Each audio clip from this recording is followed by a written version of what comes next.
Hi everybody, it's Wednesday, September 7th. I've caught my husband over there putting hay on the skid steer out of the wagon. And sad to say, these are all the pumpkins that I saved out of my garden.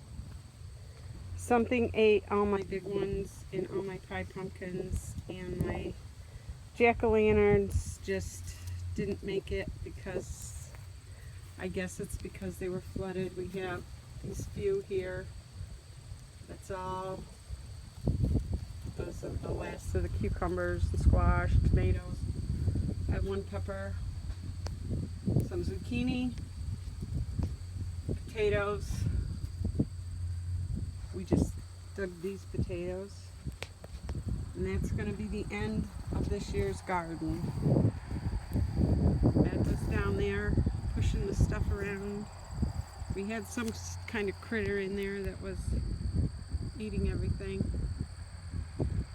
Like I said, all my pumpkins were gone. So that's the last of the 2016 garden. Till next spring, have a good day everybody.